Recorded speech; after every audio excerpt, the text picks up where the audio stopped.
Welcome back to the Office Marketing Podcast with Mike Swigert, the podcast all about sales tips, mindset, and value bombs. 5 questions to help make your day more productive and learn a thing or two. Here is your host, best-selling author, Mike Swigert. Hey everybody, I am here with a very, very good friend of mine. His name is Jay Goldstein. Jay has been in the construction industry for a very long time. He has worked on projects with companies like Coca-Cola, Price Waterhouse, Auto Trader, NCR, Home Depot. And I've personally worked with him on projects. He is insanely competent. He is a thought leader in the industry and is constantly improving himself. And I'm really glad to have someone of your acumen on the show. Thanks, Jay. Thanks for being on. Thanks for having me, Mike. And why don't you share with everybody kind of your path, how you went from a young kid wearing acid wash jean shorts every day at the University of Florida to running, 8-figure projects. Yeah, those jean shorts started as jeans, turned right into jean shorts. So just to be clear, everyone needs a couple pair of jean shorts, and I'm just glad you're on the show to share with us. No, Jay, please tell us more about your path. Yeah, absolutely. So started, like I said, University of Florida, degree in construction management. From there, was a commercial general contractor for the first, half or so of my career. Worked on all sorts of projects from healthcare to K-12 to corporate. Really ran the gamut, ground up and interiors and whatnot. Moved onto the owner side, did a lot of retail work, again, multi-unit national retailers down to did some development work, shopping centers, small tenants, whatnot. Been doing corporate work for the past 10 or 15 years. Since then, again, mostly interiors for some large occupier clients like you were mentioning, Coca-Cola and NCR, PwC, et cetera. And work for firms big and small. So that's me in 30 seconds. That's really nice. What are some of the projects that stand out that you really enjoyed working on, Jay? I think the biggest, most impactful thing I've done is at Coca-Cola. Had the opportunity to work on their headquarters campus. Really, we reimagined the entire thing from what it was when it was originally built in the 80s to we really took it to a place where the image of the corporate campus matched the brand that it was to the outside. So really had an opportunity to do some amazing things there. And I'm certainly proud of that. It was over a decade of my career dedicated to Coca-Cola and again, just really proud of the work that we did there. Had a fantastic team. It was obviously a great client, great project, and was fortunate enough to have a great team behind me delivering it. So that's really cool. The highlight. The highlights so far. Well, hey, I got to tell you, I've heard a lot about the art collection at Coca-Cola. Did you get a chance? Did you have access to that? Did you get to see some of those pieces? Yeah, they've got fantastic art, and yeah, they do a great job of displaying it, not just keeping it in the back closet or not putting it in executives' offices. They're constantly rotating the art around. So yeah, it's they definitely shared the wealth on that and put it out there. It was both fine art and archival. So I mean, there was times where there were Olympic torches that were displayed, or if it was Black History Month, they would put out relevant art and displays about that. So yeah, they did a really good job of that. That's really neat. All right, so if anybody that's listening and they're thinking about, they've got a project coming up and they're considering different program or project managers, what are some things people should be looking at when they're trying to decide what makes a good one, right? I think there's a lot of project or program managers that merely kind of do administration, move information paper from one person to the next. And so I think that's certainly a way of doing it. I think what clients should be looking for is someone who goes a little bit deeper and really understands the collective end goal of what the client really needs at the end of the day, and manages to that level.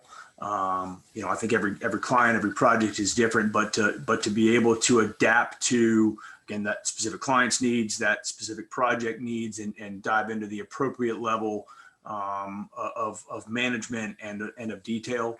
I think that really is probably the biggest thing that I can recommend to clients to try to understand that. I mean, first and foremost, you have to have someone who you have a good relationship with and you can trust. But then again, more than that, you don't just need someone to push paper, probably.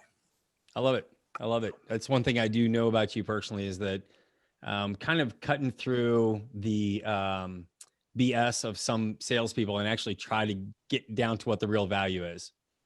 Not that I ever was one of those BS salespeople. No, ever.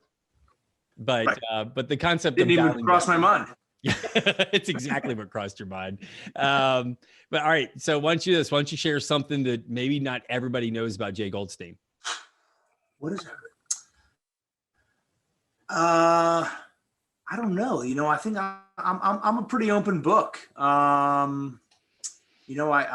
I play golf. I'm not a golfer. I'm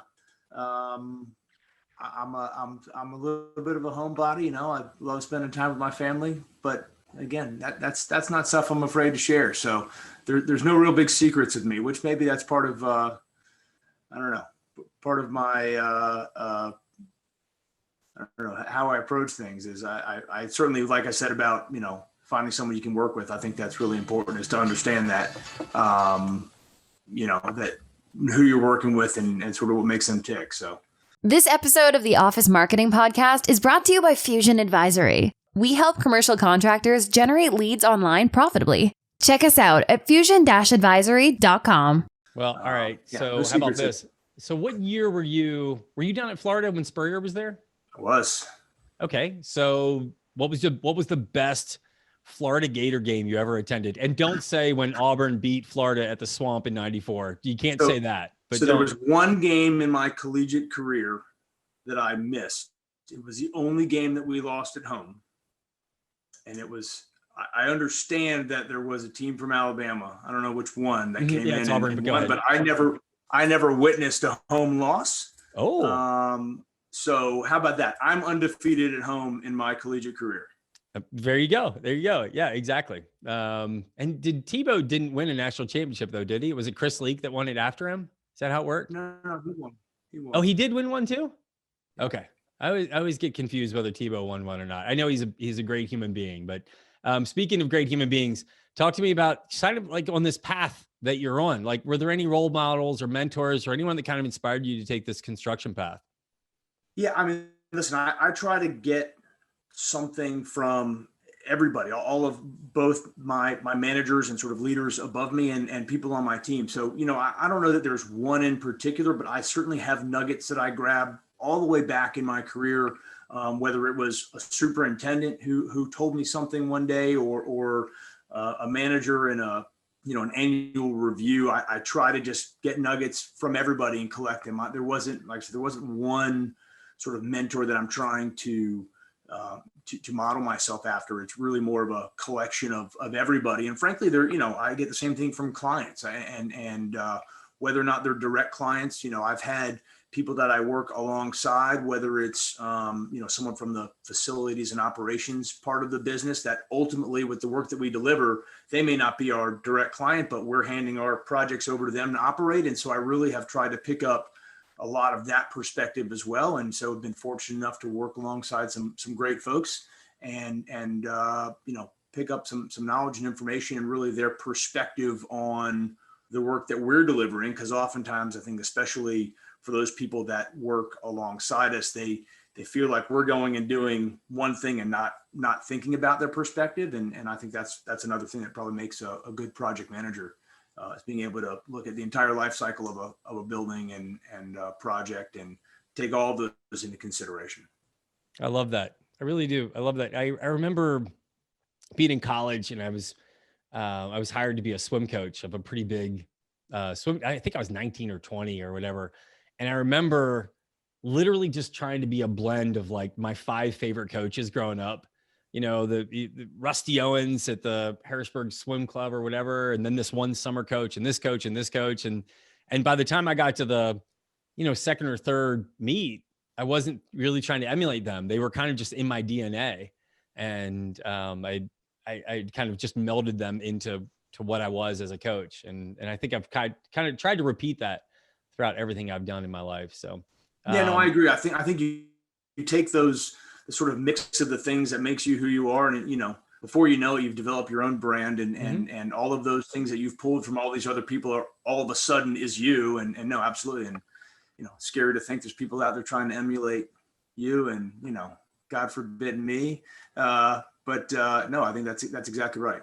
Yeah, I think you and I both have small children. So I think our young children try to emulate us until they realize we're not worthy of emulating when they're about 7 or 8.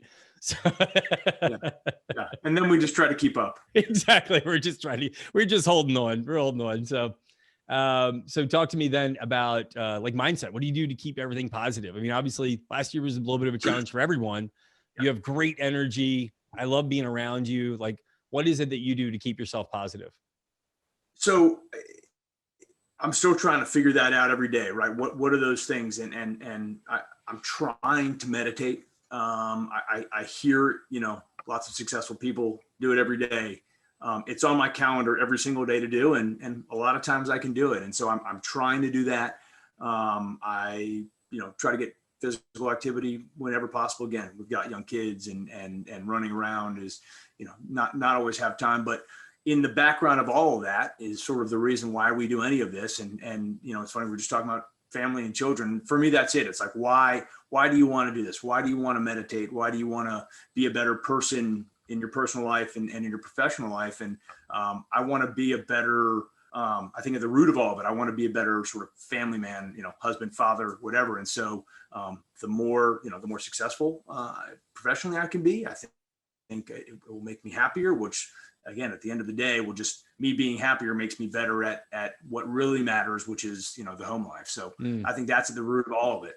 And trying to keep that, sort of top of mind as both as motivation and also sort of just to keep things, sort of level set when you're dealing with problems, problems at work. All right. Are they real problems or are they just a sort of a bump in the road opportunity you have to deal with?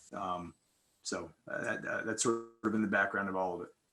I love that. I really do. I think there's some that balance that you're pursuing, just the pursuit of balance, the pursuit of improvement. That's the magic, Jay. I mean, that's the magic of it. Well done. Really well done. So is there a book or software? Is there anything that jumps out that you'd like to share with everybody? I'm not a big business book person. I try to listen to podcasts all the time. I sort of nerd out on industry podcasts and I go down some strange paths into some, sciencey things. So I'm always trying to learn, again, sort of for that pursuit of making myself better at what I do. It may be more interesting to talk to, have some, hey, I heard this on a podcast. Mm-hmm. From a software perspective, OneNote is sort of my go-to, whether it's, stream of consciousness, notes, to-do lists, or sort of tracking a formal, meeting minute type of things. It again is my go-to. I love that it interacts with, the rest of the Microsoft 365 tools, and it's always in my pocket on my phone and it follows me from computer to computer. So it's my go-to that I think it has a lot of capabilities that most people don't really understand or know about. How are you using OneNote? Yeah. How are you using it on the back end? So now you've recorded something there. How are you going back to recall it? Like, how is that helping you there? Yeah. I mean, it all just stays there. You can organize things in a few different ways and it's really light. It doesn't take up a lot of room, on your phone or your computer. Most of it lives in the cloud, I believe. So you can pull back things. I go back, frankly, years sometimes, and great search functionality. You can go back to a meeting, go back to, when I'm at a conference, I'm jotting down stuff on OneNote as well. Mm-hmm. And again, whether it's on my phone, a tablet, or a computer, it's been pretty useful. And I've been using it for several years, probably close to a decade, I'd say at this point. I like it. I like it. I might try to get into a little OneNote. I like how you're using it in different places. So That might be the best piece of advice you could give us, but is there anything else that stands out? Like, is there a piece of advice you like to give, maybe young project managers or someone looking to start a project? What type of advice would you like to share? One of my go-to pieces of advice for young project managers who are out there trying to prove themselves is to stop trying to prove yourself. I had a guy tell me years ago, learn when to shut up. And that's something that, again, we want to be out there solving problems, especially as project managers. And oftentimes the right answer is to sit back and listen. And like I was saying, earlier, sort of understanding your clients or whatever the issue is. That's a piece of advice I give others and try to give myself a lot of times too, is stop trying to make yourself sound smart, sit back, listen, understand the issue. You'll be able to give a better answer later. So, I liked it. Hey, I think that goes for everybody, Yeah. and you and I are both talkers. We get together for a 1 hour lunch and it's 2.5 hours later. But I think because in the course of that, we generally do love listening to each other. And I think there's great power in that. So let's, I think you said it so eloquently, shut up and listen, I think was what your quote was, which I think is, maybe we should call this podcast that. Just shut up and listen, Hey, Jay, if somebody wanted to get in touch with you, looks like LinkedIn, your LinkedIn site looks great. What's the best way for someone to contact you? Yeah, LinkedIn's great. Sort of once a month I check it. So no, I'm just kidding. LinkedIn, maybe every couple of days. I'm not a huge social media guy, but LinkedIn's a great way to get in touch with me. Sort of tells my story and has my contact information on there. All right, good. Jay, thank you so much for taking the time and sharing your tips with everyone. You're a dear friend, and your knowledge is really appreciated. Thanks, Jay. Likewise. Thanks for listening to the Office Marketing Podcast. Be sure to join the conversation on our YouTube channel, LinkedIn, and Facebook pages. If you enjoyed the episode, head over to iTunes to subscribe, rate, and leave a review. Thanks for listening, and we'll see you next time.